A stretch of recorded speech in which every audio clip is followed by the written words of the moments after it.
Speaking of freaky bars, Shannon Sharpe is in the news. He's getting sued for $100 million. 50. Oh, I'm sorry. He was 50, gonna yeah, he was yeah. gonna make $100 million before he got sued. Now we'll see.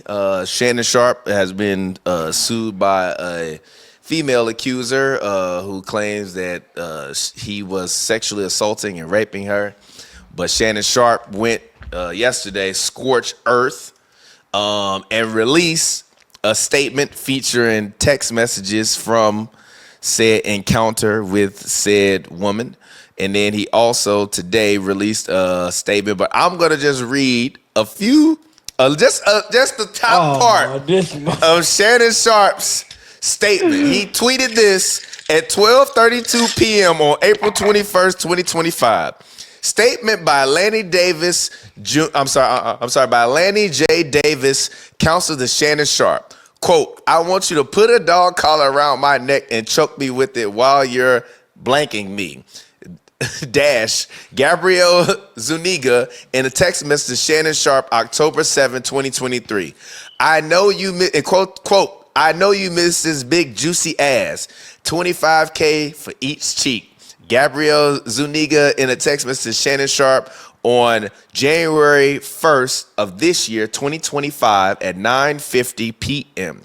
It says, this lawsuit filed by Gabriella Zuniga and orchestrated by her attorney, Tony Busby, is a blatant and cynical attempt to shake down Mr. Sharpe for millions of dollars. It is filled with lies, distortions, and misrepresentations and will not succeed. It goes on. I'm going to skip a little bit. It says that to set the record straight, we are releasing several of Ms. Zuniga's own explicit text messages to Mr. Sharpe that clearly indicate the nature of their relationship was consensual and sexual in nature, and in many cases initiated by her with specific and graphic requests. Contrary to the allegations she makes in her lawsuit, consensual sex continued until January 2nd, 2025, the day after she asked Mr. Sharpe for $25,000 per cheek, as quoted above from her text message to Mr. Sharpe. There are other examples of text from Ms. Zuniga. For example, quote unquote, only if you put that baby gravy in me, then I can do whatever you want to. Text from Gabrielle Zuniga to Shannon Sharpe, November 23rd, 2023. Quote unquote, I want to put my tongue in your asshole and then marry you. Text from Gabriella Zuniga to Shannon Sharpe, January 12, 2024. Quote unquote, that's my daddy. Fuck, I want you to put that big black baby in me. Text from Gabrielle Zuniga to Shannon Sharpe, August 6, 2024. You, quote unquote, you better crave it because you're going to be stuck with it for life after you put a big black baby in me. Text from Gabrielle Zuniga to Shannon Sharpe, August 11, 2024. These messages are just a sampling of a broader pattern of graphic sexual communications initiated by Ms. Zuniga. All right, Dion, you heard them quotes. My head damn near hurt from reading them shits. Go ahead, talk to me, brother. Oh, my head hurt from reading that shit. Shannon, what you good, bro? I ain't even gonna lie to you. Everybody else gonna focus on the $50 million shakedown. They gonna be like, man, look, we got your back, Unc. Obviously, it came out 2 days after it was reported you were signing for $100 million. It's not a coincidence that she's, asking for 50. But Uncle, we gotta talk, man. Why are you so kinky, bro? What's up with that, man? Because here's the thing, man. Why you so kinky? It's hilarious. Why you so kinky? Listen, be the name of this. For real. If you don't mind, I'm gonna name this shit. Why you so kinky, bro? People only do what you allow them to. And you can tell throughout, your personality, the context of the messages. There's a power dynamic because of the money in the capital. Do your grandma know you talk like this, man? Like, what's up with you, man? What's up with the big black baby thing? Now I'm gonna say now Hold on. I love my Skip. grandma, Miss Ida Mae. Now, Skip. You know, my grandma would say, you know, if the sun is shining on the hog's ass, then what good is the hog? You know, like I listen, man. I will say this, okay? What we have to understand is that, you know, that's gonna get worked out in the court of law. I just like that racial uh fetish and that language is crazy, man. It's crazy. I mean, she sent that to him. He didn't send that to her. No, no, no, no. I know. Listen. I'm gonna tell you this. Very rarely is it one party and not the other. You know what I mean? So even in the midst of them figuring this out, it's like she sent that confidently. I was about to Yeah. take this show completely off the rails, but I'm not gonna do that. No, Out please of don't. respect for you. Please don't. Thank you. Thank you. Please don't. but what I will say is, I think that, you know, regardless of the background or the racial identity, no, for real. I think that you gotta be able to live with some of this, man. It's like big black baby is crazy. Like Glass Jess. Let's take a deep breath. Unc, come on now. You hear me? It said January 2025. What's up, brother? You hear me? Come on now. Let's listen to Unc's statement. Oh, he done drawn up the statement. To my family, friends, supporters, and colleagues, I want to speak to you directly and from the heart. This is a shakedown. I'm going to be open, transparent, and defend myself because this isn't right. This is all being orchestrated by Tony Busby, who has targeted Jay-Z. Tony Busby targets black men, and I believe he's going to release a 30-second clip of a sex tape that tries to make me look guilty and play into every stereotype you could possibly imagine.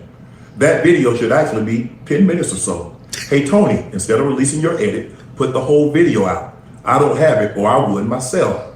You know what happened, and you're trying to manipulate the media. The encounter in question took place during the day at her invitation, and now that appears to be a deliberate setup, coordinated by Gabby, also known as Carly on OnlyFans. Gabby and Tony Busby want $50 million. What they're getting is sued for defamation and trying to take me down. My career is all about real talk and honesty. I know my family and fans know exactly what this is about. And I'm going to be out there telling you whatever I need to say, just like I always do. I love all you guys. Thanks. Number one, hold on. Shannon, how old is this nigga? What, 46? 56, Shannon. Get your old ass off OnlyFans, G. Listen. Otherwise known as Carly of OnlyFans. Brother. Listen. 56. She's what, 19? No, she's not. How old is she? I don't know, in her 20s. I mean, but listen, man. Like, but she's not. The problem with this is, come on, bro. If you gotta say otherwise known, if you gotta say otherwise known as blank on OnlyFans, come on now. Come on, man. What are we doing here? Thomas, man, what's up? You know what? You solo and talk to your boy. How about that? Give me a solo when you talk to your boy. Because I want to hear you. I want to hear you talk to your boy. Okay. Where's your solo? Okay, so look, I don't really know what to say to Shannon. We all one sex scandal or whatever away from whatever. I've been a young wild man. I've never been a 56-year-old man out there talking to them OnlyFans. But at the same time, I don't know, man. Like my group chat been on fire with this today.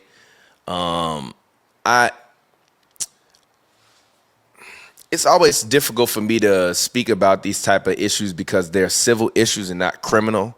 And if they were criminal, I think my opinion on some of these things would be a lot more poignant and a little harsher. And that's not to say that like I don't view the civil aspects as being taken seriously, but also at the same time, he is not technically being charged with a crime, so it's hard for me to speak about this from a criminal manner, especially given the nature of those text messages and how graphic they were.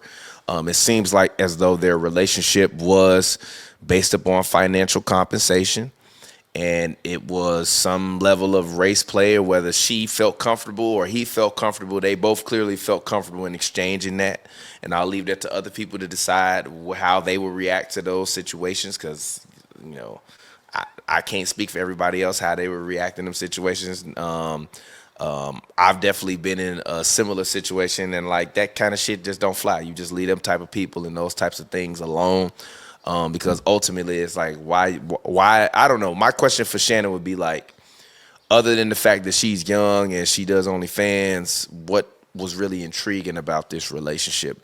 Because it doesn't seem, based upon the conversation, that you were having an intellectual relationship. So if this is purely a consensual and sexual relationship, ultimately, what are you getting out of it? I understand with money and power comes all this other stuff, but I can't speak on other people's sexual natures or habits or whatever, because really I don't give a fuck. And I feel like the internet gives too much of a fuck about who everybody is fucking for everybody to complain and act like they so goddamn progressive and forward thinking and all this other stuff. So like ultimately it ain't really up for me to judge him based upon what he doing. I hate the fact that the internet always takes everything like, oh well, he just doing this because people think he gay. So fucking what if he was gay? What does that change? Anything that he's accomplished? Does that take away his football accomplishments? That take away his sportscaster career? That take away the podcast, the night camp?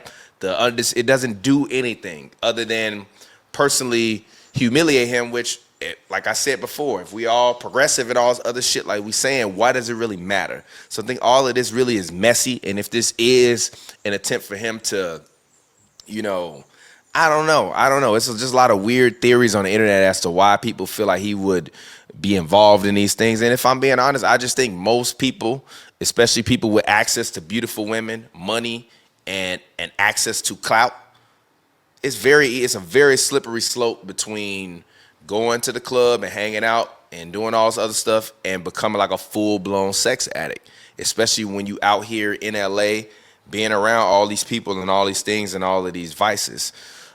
So I personally believe he's more of a sex addict, and I think most people that we look at and we see a lot of these things, they dealing more so with sex addiction than they dealing with just like being dumb and stupid. Like, I don't think he's thinking with his brain. I think he's thinking with his dick. I didn't think that when I told you to solo the camera that the last word would be dick. I'm not gonna lie. Okay, yeah. Well, fine. I didn't think he was thinking with his brain. He was thinking with his penis. He wasn't thinking with his brain. He was thinking with the other one.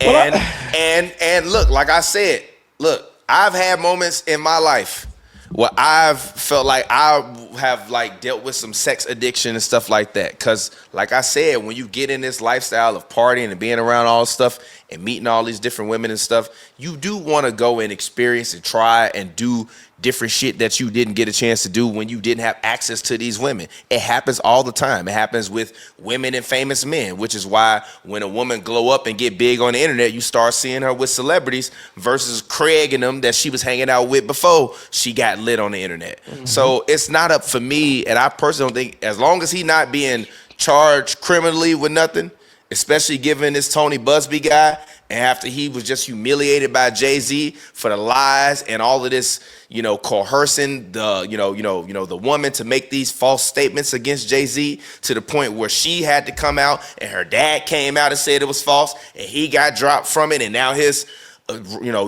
standing in the bar is now up for question and they trying to get him disbarred. Yeah, I'm gonna look at this and think it's a crock of shit, because he's essentially he's just a man version of what Gloria Allred is allegedly to be when people allegedly call her an ambulance chaser. So it's not up for me to sit up here and if it was criminal, like I said, my tone would be a lot different. But given the lawyer, his past, and the context surrounding the situation, the race play, and the text, I don't see anything else other than an individual that got sex addiction problems and that might need to go and sit and talk to somebody, or just need to have some better handlings in his business when he is, carrying out his sex addiction. because you trying to go and get porn stars and you look at Tiger Woods. Porn stars, just because you a sex addict don't mean porn stars not gonna snitch on you. Right. They did on Tiger Woods in mass, and he lost a lot of sponsorships, committed no crimes, got arrested, didn't get charged with nothing, didn't even get sued. He just got divorced. He just got fucked up, crashed his whip, and his wife beat his ass, I believe, allegedly with a golf club. And then everybody found out about it because it was a big thing. Tiger Woods didn't get arrested for nothing. He didn't get charged with nothing. He didn't have no civil suits. Tiger Woods, by his own admission, was just a sex addict. And because he was married, he chose prostitutes and porn stars to have sex with because he figured that they would not be the type that would tell on him and snitch. When once it got out, you saw every porn star that ever slept with Tiger Woods say, I love Tiger.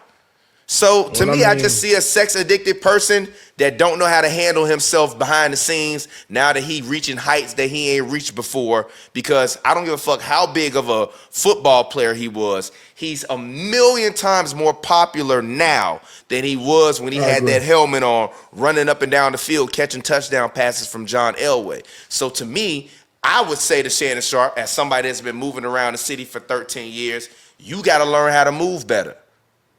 Yep. Because everybody in LA is one bad night away, not saying you committed any crime, but one bad night away from you sleeping with somebody you really shouldn't have, or sleeping with somebody that you didn't really have the best of relationship with, from you being an accusation away from something else. That's why you have to maintain relationships with people. And a lot of these passive relationships that people have in this city come back to haunt them because they just be out here fucking people and not building relationships with people. And it's very clear that their relationship was transactional and built up on sex and not built up on an actual relationship. Like that girl that was in that tape that was on Instagram, Michelle, we ain't heard Michelle come out and say nothing negative about him. You want to know why? Because he claims and he said he had a long-standing relationship with that woman, and he's known her for years. You can't do the same thing when you're picking porn stars off of OnlyFans. It's just inherently going to be transactional by the sheer nature of you signing up for OnlyFans and paying for the account just to message her and say, yo, I'm Shannon Sharpe. And I think, that's the only reason why I took it down that road, just because this culture in LA of sex, partying, and drugs, it is a real culture. And it is a real culture of prostitution on both sides. Mm-hmm. So you have to learn how to smartly navigate those things in a manner that's not going to put you in a situation where you get humiliated. Now, if you just out here fucking around and it's consensual, cool. But if you paying prostitutes and you think they going to be your friend when the money run out, you're an idiot. Yeah. Mm-hmm. But I got to go to the bathroom, so you speak on it. No, go ahead, retort. You'd have called everybody. I ain't retorting. You'd have called everybody prostitutes and fucking said, Shannon Sharpe is addicted to sex. What I supposed to say? You know what I mean? I think, if anything, after hearing Thomas's, comments, I'll just say, hey, kids, don't do drugs. That was a Waterboy reference. But no, I think that, whatever situation you get in, you got to be able, to live with the results. And I don't know. I mean, of course, I think that, this might be a shakedown, but also, the rhetoric involved, the language involved, the messages, the way of speaking, all of this is kind of weird. Every time you get a case from Hollywood, it's always this random, put that black baby in me. I'm like, hold up. That's kind of graphic. It could have just been a baby. Why did the baby have to be big and black? But no, Shannon, you gotta tighten up, bro. You gotta tighten up. I ain't gonna lie to you. Like, listen, Unc, we got you, but we gotta keep it real. But you gotta tighten up, bro. Tighten up, even bro. Even you sitting at that desk with your plaid blaze on, brolic as hell. Like, hey, this shakedown, they wanted to charge me with blah. I don't care about none of that shit. Get your freaky shit together, okay? Because this is ridiculous, man. And this should have been the week we celebrating you. for you actually, pulling off your $100 million move and all that, and you're a super freak. You know what I mean? Like, and that's cool, but like, nah, you know what I'm saying? Granted, even if you don't lose nothing, man. Come on, man. You did all this to get your payday, to keep your career going, man. Don't let you being a super freak change that. Okay? Don't get me wrong. You a super freak. Those text messages, not just on her. I ain't gonna lie. I didn't want to read it. I would have been A-okay without reading it. You a wild boy. He a Okay, fan. He a fan. He a fan. Let's move on.